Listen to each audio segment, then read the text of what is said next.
get to the back, ayy. Got the foot on the gas, pedal to the metal when the lane moving fast, ayy. Let them all cross. If they hate, then let them hate and make a bigger boss, ayy. What is up, ladies and gentlemen? We are back. We are live. It is the Freight Coach Podcast, the top podcast in transportation, coming to you guys every single weekday, 8:30 a.m. Pacific, 10:30 Central, to break down some industry headlines. But most importantly, you guys, provide some actual insight into what you can do with all of this information. If this is your first time tuning in, welcome. This is the real side of freight, ladies and gentlemen. And I do say that before every single show. And what I mean by that is I only speak with transportation professionals, because at the end of the day, you guys, I want to talk to the right individuals who have done what you're looking to do, or who are currently doing what you're trying to achieve. So you can take that information, apply it, utilize it, and see a meaningful difference in your business and your life. Happy Monday, everybody. I got a couple of special guests for you guys here today. We're talking about a side of the industry that most people don't think about, right? Until they need it, right? And fleet maintenance, everything else, roadside repair, preventative maintenance, all of that stuff is so vital for you to keep your fleets up and running. You know, my dad, as a lot of you guys know, owned his own trucking company. He was an owner-op for a very long time, and he lived by a saying, if my wheels aren't turning, I ain't earning. And that's one of those things that keeps in mind. You got to keep your fleets up and running. You got to keep your trucks up there too. I mean, especially now, you got to be able to extend that life cycle of that vehicle when you're out there bootstrapping your business up. So I have Kyle and Kevin Coltrain on the show today. Fellas, thank you guys so much for taking the time to join me. Yeah, thanks for having us, Chris. We appreciate it. No, I'm looking forward to it. And, you know, I got exposed to a lot of the roadside mobile tech and all of that a few years ago. And it's one of those things that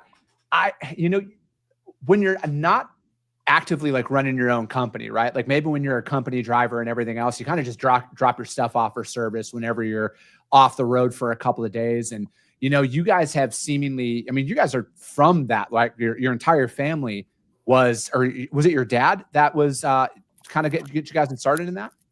Yeah, so our grandfather and great uncle, Bob Dickinson and Dick Dickinson, and then our father, Ted Coltrain, and Uncle Mike Dickinson were the founders of Dickinson Fleet Services. Yeah. So that was in 1997 that started. And they really started off with 3 domicile shop locations and were the pioneers in mobile maintenance repair, and really recognized, hey, we can help eliminate downtime and, you know, maximize fleet uptime, minimize total cost of ownership by taking the garage to a customer and doing preventative maintenance and repairs on site. So we were fortunate. We've been around the business since we were in diapers, essentially, and got to see the evolution of Dickinson and where that landed. And then, you know, saw a need for a new business in the marketplace, given some of the other things transpiring. And that's where Coltrain On-Site started.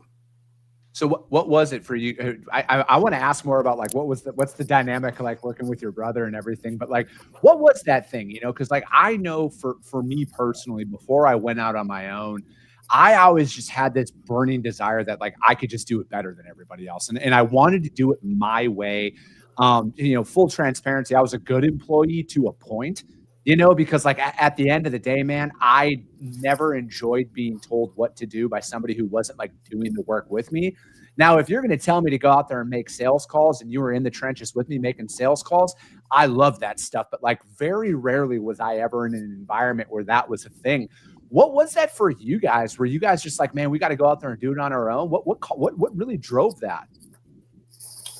Yeah, I wouldn't say it wasn't necessarily this want and desire just to do it ourselves, because there's a lot of great people in this industry and a lot of great companies. I think, you know, what we recognized, one thing, this industry, in my opinion, has the greatest, most wholesome people on the planet. When you look at our technicians, our technician managers, our sales leaders, these are incredible individuals with great stories that, you know, want to go out, do a good job, come home to their family, and have the security of a company that really loves and cares about them.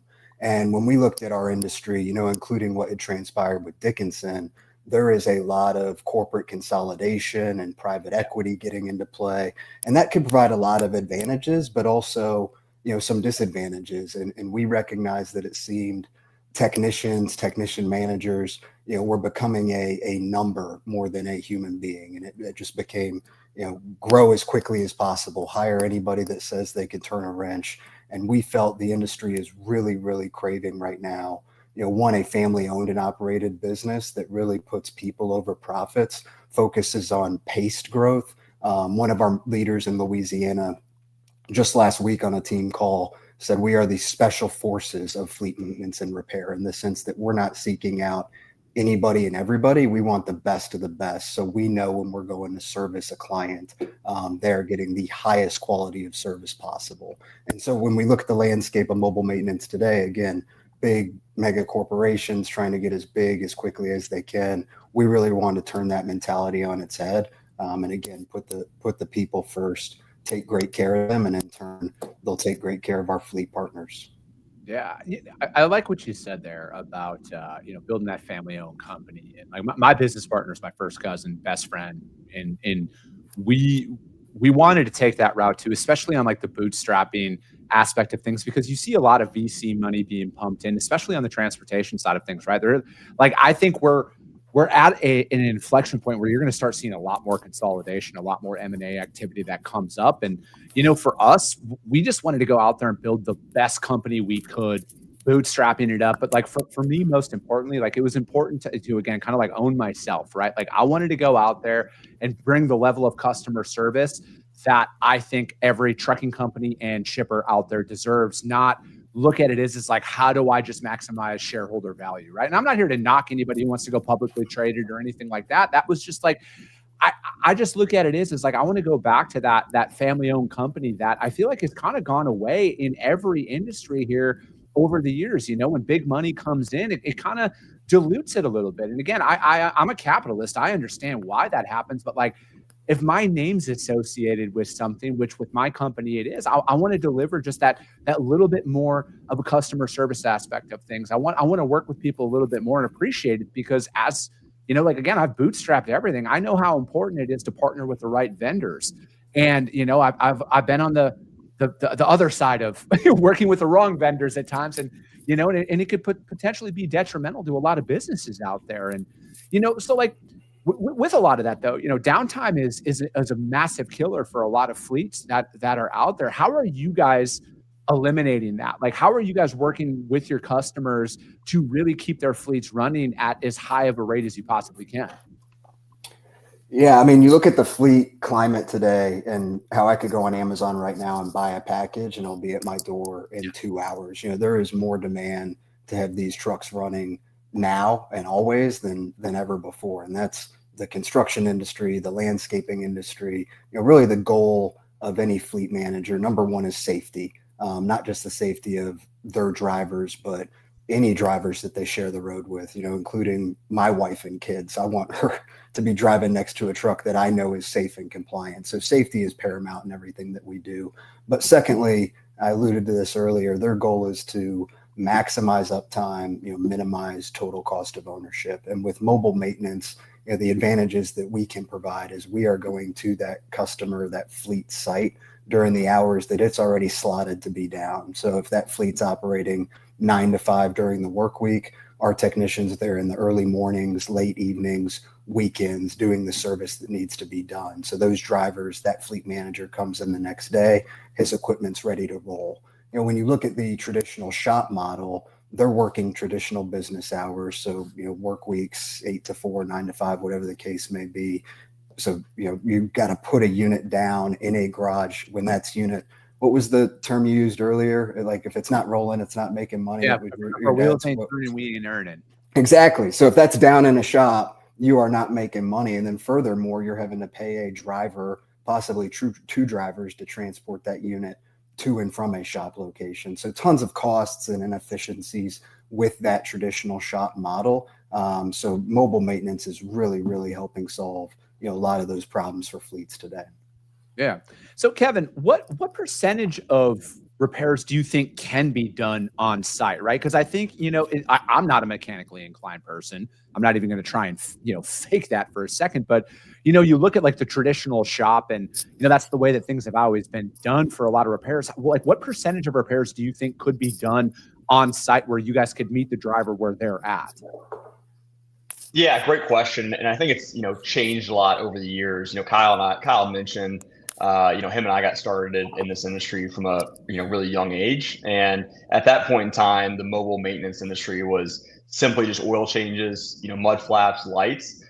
Today, as the trucks, as the equipment, as the technologies continue to advance, I would say at least 90 to 95% of repairs can be done on site. So our technicians are equipped with state of the art generator and welding systems, AC equipment, engine diagnostic tooling, and all the safety equipment to do higher end repairs.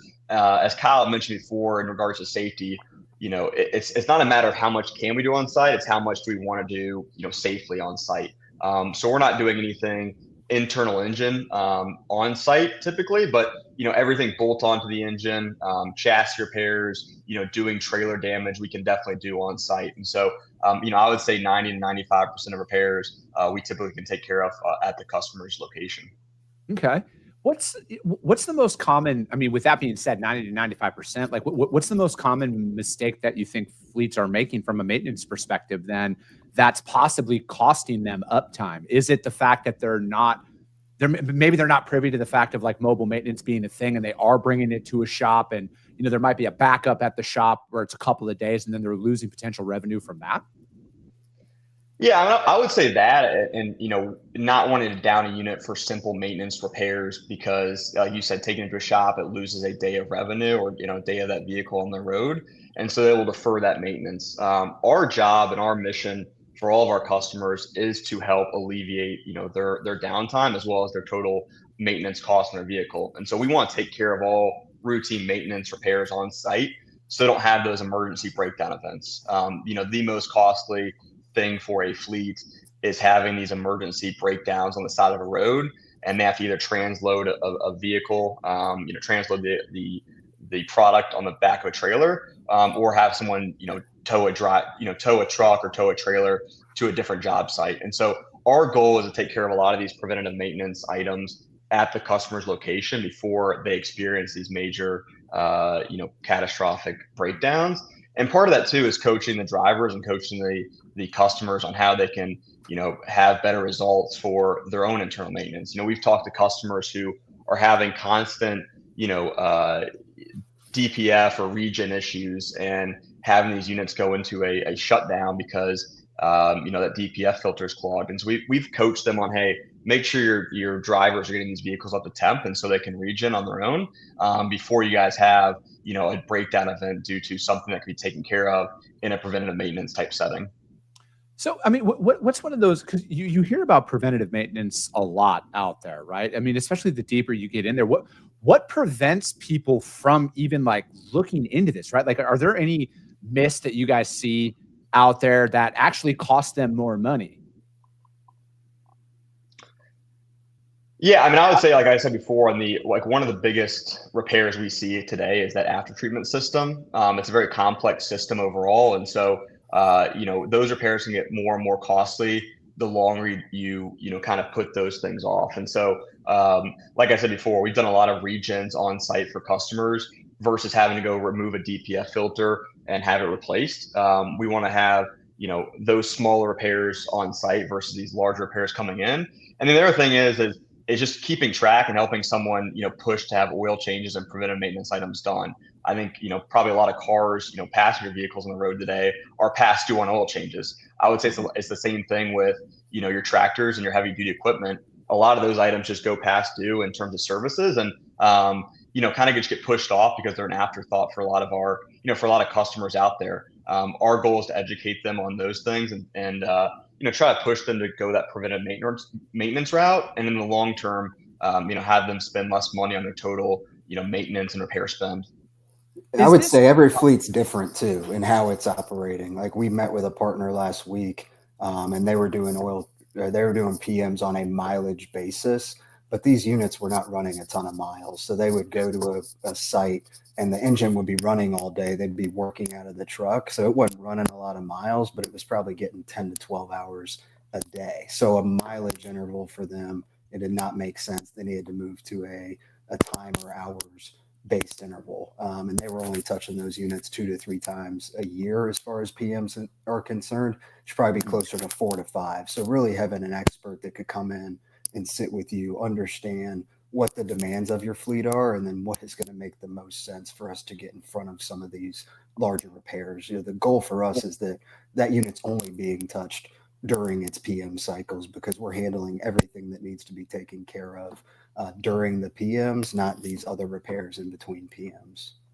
So how do you guys develop a PM schedule for, whether it's an owner operator or a fleet? And then are you guys out there, like say it is an owner operator or a small fleet, they might have 2 power units, 4 trailers. Are you guys looking to go out there and service all equipment at the exact same time? Are you guys trying to build up a schedule to where it's like, it's kind of a one-stop thing? Or are you guys breaking it up where it's like, hey, this week we're going to focus on these units, and then the next week we're going to come in to avoid any potential downtime from that? Yeah, I would say, again, it really depends on that fleet's use case and could vary very drastically based on the nature of the industry that they are in, how they're running that equipment, where they're running that equipment. But like you alluded to, our goal is to sit down with that fleet, whether it's a 3-truck operation or a 1,000-truck operation, and understand what their pain points are, what the demands of their fleet are, what the current PM process is. Are they tracking it on pen and paper, or do they have a robust fleet partner that has it uploaded into a system? And then again, stagger it, have it make sense so you're not downing your entire fleet in 1 week. It makes a lot more sense for us and for that fleet operator to have them on a cycle where it's slightly staggered. And then, go in on the weekend or whatever the case may be when it's scheduled to be down, get the units taken care of. They come in on Monday ready to roll. Do you think most fleets don't even have a maintenance schedule for a lot of their stuff? Is that something you guys have identified, or maybe they've always gone, again, I know people are, creatures of habit, right? So it's like they might be using the same, shop 20 miles away or something like that out there. How, what are some of those things that you tell them about that model? Is it like, hey, why are you waiting on somebody else's schedule because to me, it seems like this is more like real-time repairs, right? Like you can get that out, get it scheduled. I mean, again, correct me if I'm wrong. It looks like you guys are working with your clients to schedule that maintenance, that PM, while the driver's shut down for like a 34-hour reset or whatever that looks like. Yeah, correct. So, sorry, I'm getting some feedback on my mic. All right, we're good. Yeah, we do partner with clients to understand what their current maintenance schedule looks like. As far as how our fleet's doing it today, it's a wide spectrum. You'd be surprised. There are some large fleets out there that don't have systems and tools and technology in place, and they're using a spreadsheet. And then there are smaller fleets that have partnered with some great fleet management or technology companies, such as Fleet Rock is a great partner of ours, and they've got really robust tools as far as PM tracking is concerned. So we sit down with them, understand where they're at today. We do have the capability to build PM schedules with our partners and track those on their behalf, which just enables us to be more proactive versus reactive. So as opposed to a customer reaching out to us saying, shoot, I forgot these PM services were due, can you have a tech out here tomorrow? We're able to reach out to them a month in advance and say, hey, these are the 5 units due next month. When will they be available so we could have a tech on site to get it done? So I think that's the key more than anything, is having systems and processes in place that enable you as a fleet owner to be proactive versus reactive on your maintenance.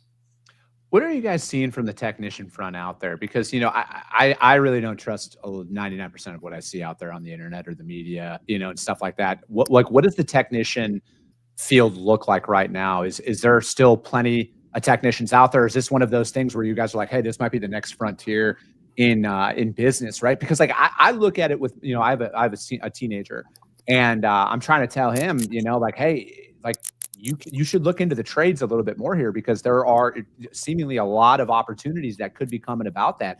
Are you guys seeing that from your side right now? Yeah, I would say industry-wide, without question, the technician shortage is a real thing. There are a lot more jobs open for technicians today than there are technicians to fill those jobs. And our seat, we view that as a massive, massive opportunity for us, given the fact that, one, for most fleets, their maintenance and repair division is a cost center, and a lot of their resources might be placed into recruiting drivers and training and retaining the best drivers, or whatever the case may be, where our core focus is the technician, and we don't lease vehicles. We don't have a large vendor network. Our core competency and what we're focused on is, finding, hiring, retaining, and training the best in the industry. And then we go back to, the family owned and operated business. Our goal is to satisfy our technicians, and know in turn they would satisfy our fleet partners, as opposed to some other organizations. You're much more focused on satisfying a boardroom or investors or whatever the case may be. You asked earlier, is it nice not having a boss? Or I'm sure you wanted to get out of working for somebody. And Kevin and I see today we have 50 bosses, because we truly work for our technicians, not them working for us. And there's constant changes to the trucks that we're making, or enhancements to our technology stack. We really believe if we work for them and invest in them, our company should not experience a tech shortage where the industry may be.